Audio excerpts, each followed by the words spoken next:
خرابم کدی نمیبخشم چشمکم پوراب کدی نمیبخشم خانه خرابم کدی نمیبخشم چشمکم پوراب کدی نمیبخشم.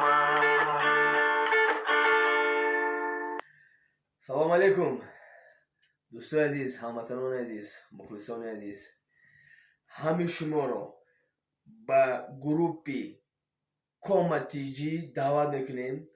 از رقم‌های تلفنی بالای سرکامو می‌نویسیم، برادران می‌داریم استوری هر روز نوی درو تازه میگن چی میگم گپو خیلی چیزای بهترین کاراشی درایت کامتیجی دستگیری کنید. حتما با ما باشید، ما با شما هستیم. تاجیکستان به پیش، شهیدان به پیش، همه به پیش.